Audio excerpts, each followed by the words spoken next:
today we're going to be going over some, just a recent trip I took to the record store. But first up, Steve Tibbetts, self-titled, first release on his own Framus Records private press. Seriously, one of the best sounding records I have. It's crazy.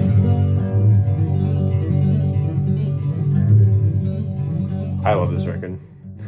Yeah, he's from St. Paul, which is where I'm from, that area in Minnesota. So really cool record, really experimental.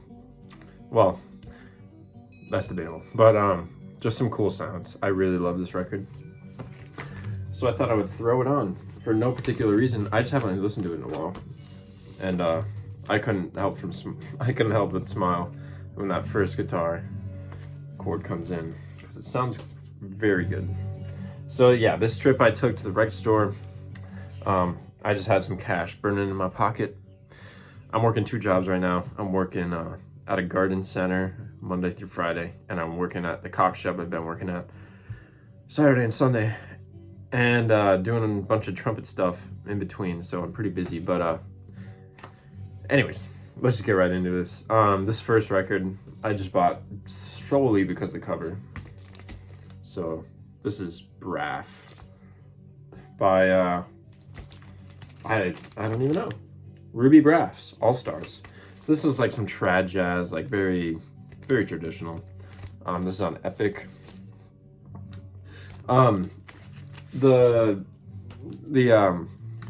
record store I always go to, Mill City Sound, they just got a jazz collection in, and all of this stuff was minty clean. And apparently the people brought in some pretty killer stuff and didn't know what it was worth. Like, they thought a Jim Croce's record was more than an original Blue Note, which I think is just funny how that works. But yeah, I just love this cover, especially as a trumpet player. It's really cool. And I mean, it's pretty good music to go along with it. Just some kind of traditional jazz. Next up, I was super excited about this one because it is so clean, and it is the record that got me into jazz. Like, the record. Count Basie, April in Paris. I've never seen one like this before. Woo! Look at that cover. That is really, honestly, so beautiful. So yeah, this is original. I had never seen one even close to this condition on that Clef series label. It sounds phenomenal as well. It was also the first record I ever bought. I bought a reissue on Amazon. But hey, that was before I knew anything about anything. So yeah, really happy I could pick this one up. I love that record. Seriously, this is probably it's my favorite big band record out of all of them. I'm not a huge big band guy, but it takes the cake easily. Super swinging. There's only one thing that the bass band ever did. They swung. Next up, I got this for a pretty good deal. The Centaur and the Phoenix, the big sound of Yusuf Lateef. $7. This is not an original. This is a weird, really weird Riverside label. And honestly, I don't really know why it's like this. Just really, like, strange. I think it said it was like without the real tapes, because it was when they were like going out of business or something. I don't know. To my surprise, it sounded pretty good.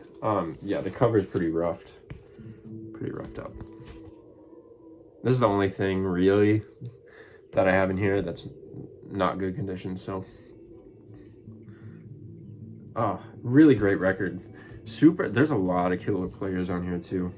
Clark Terry, Richard Williams on trumpet, Curtis Full on trombone, Yusuf Lateef on tenor sax, oboe, flute, and argol.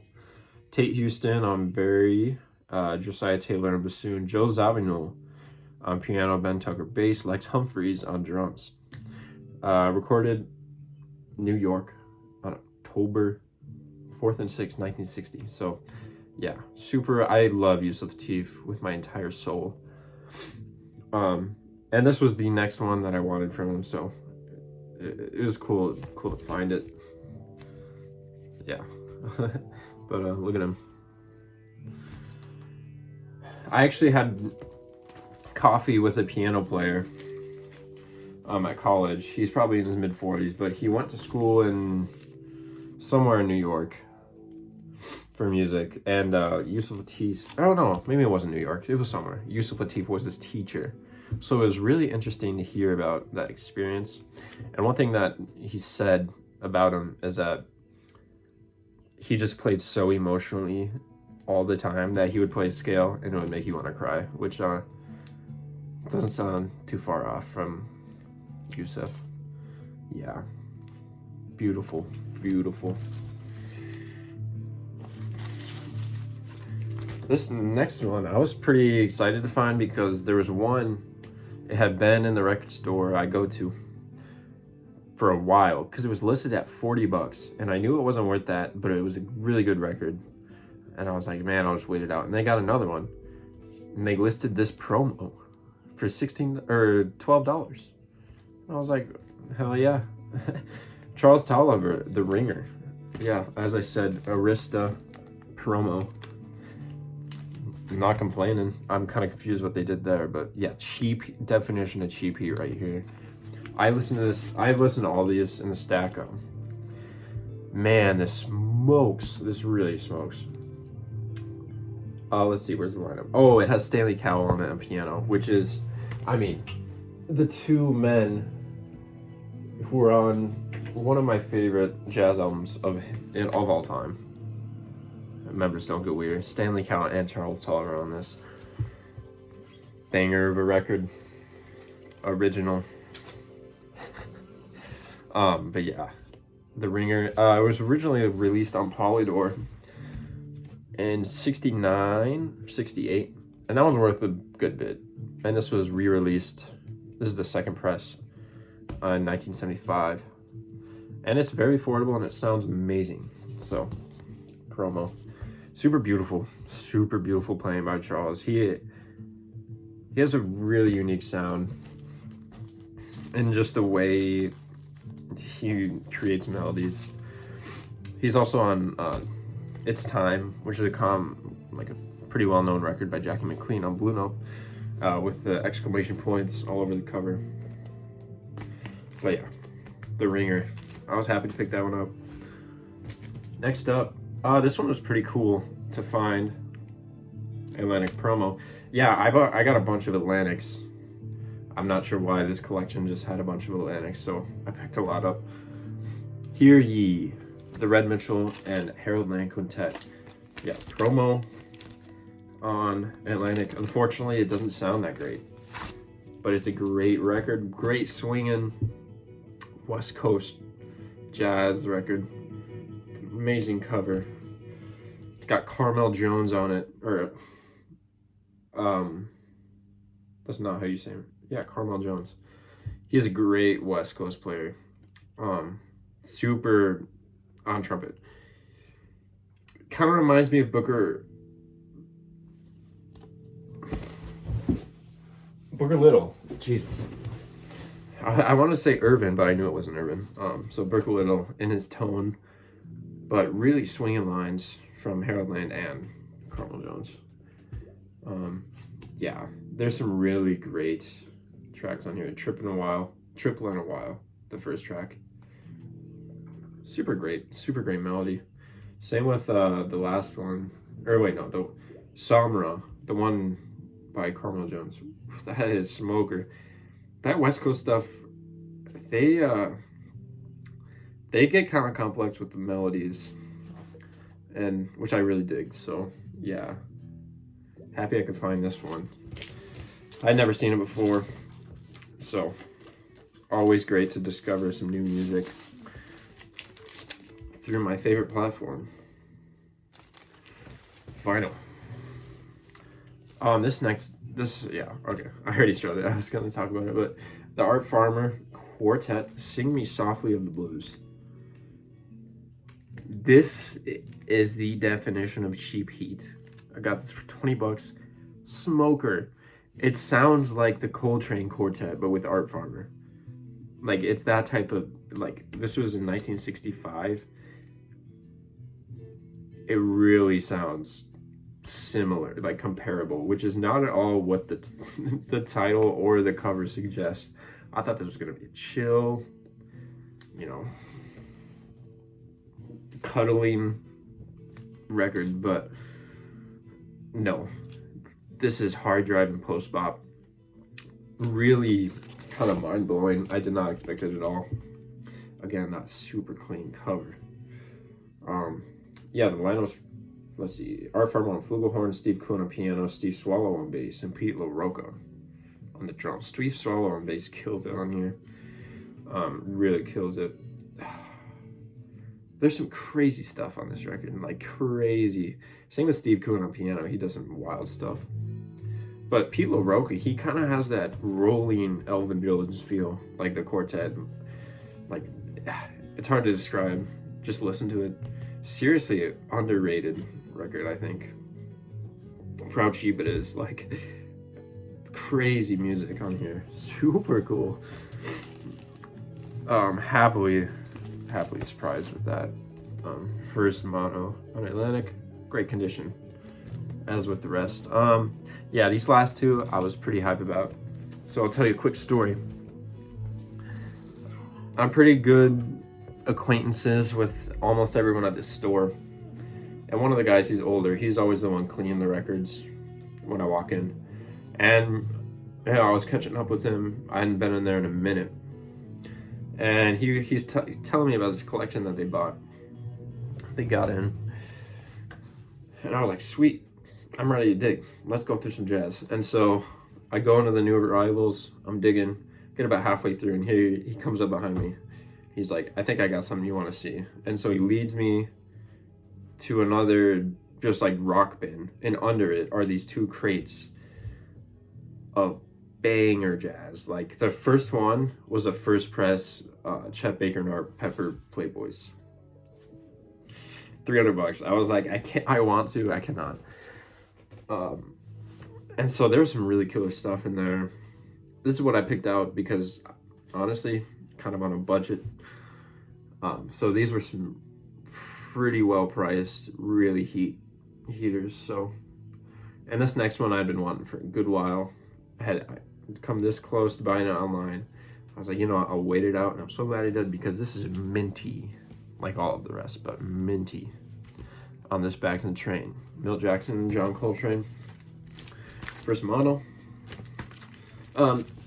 Not too expensive of a record. Ooh, look at that gloss. I am such a sucker. I'm gonna keep saying it for that. But yeah, great. Coltrane in this setting, it was just like cool to hear. Like, I hadn't really heard him with Milt Jackson, honestly. I don't really listen to Milt Jackson that much. But yeah, I had never actually listened to this record, but I wanted it and I wanted to hear it, so I'm glad I finally did. One interesting thing with this is that it says chips on Jackson Break do not play on air. So this wasn't a promo, but apparently on the radio station somewhere. Yeah, Bags and Train on Atlantic, super killer. Really trying to finish Coltrane's Atlantic discography because I got the hardest one out of the way, giant stuff. So yeah, really beautiful record. Milt Jackson plays some beautiful stuff, some hard swinging stuff. The real downer about this is that Coltrane sounds like he's in another freaking room. Sounds like he's playing in the bathroom.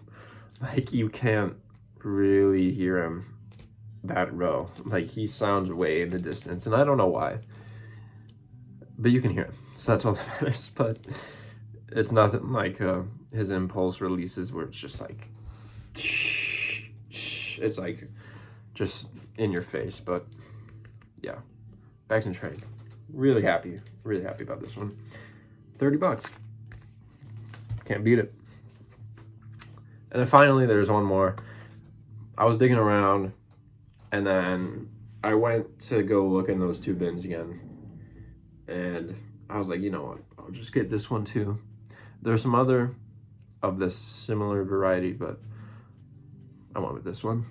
So Bill Evans, Trio 64. Original Verve pressing. Check this out. The condition of all these jackets completely matches the wax. So, ooh, that was nice. That's nice. Real nice. When I first opened this, it cracked like a new release. Like, kind of got it there, but it was loud when I first opened it.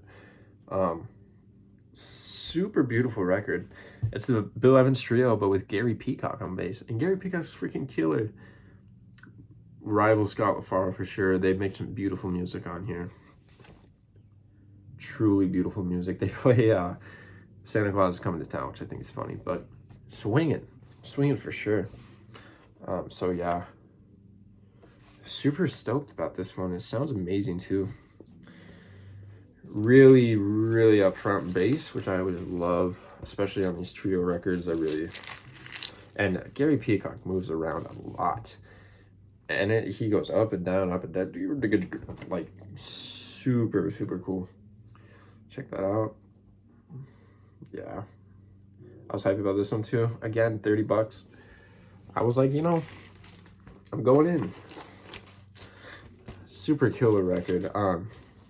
Yeah, there was Conversations with Myself, Intermodulation with Jim Hall. The one with Sharon Man. I forgot what it's called. All on Verve, so that was interesting. There was also a Lou Donaldson Sunny Side Up on Blue Note, which I cannot afford, unfortunately, but that was there. And I thought about it, and I said no. So yeah, really love this record with this cover. It's kind of fun to have all these Verve painted covers. I'm missing a few, but yeah, just really cool. I love vinyl. I love records. I love original pressings. So happy with this dig. I'm honestly really happy with this dig. It's not a lot, but it's a good bit, and it's all really good. And I thoroughly enjoy all of it. And I didn't break the bank. So yeah, thank you. Seriously, thank you from the bottom of my heart for all the support on my videos. Really appreciate it. Yeah, never really would have expected a lot of support, honestly, because it's just me rambling about records for 20 to 30 minutes, maybe 40. Love that people watch them. That's like all I ask for, is that people actually watch them. So yeah, thank you for watching this one. Happy with the stack. I will catch you guys in the next one. Happy listening. Good vibes only. Peace out.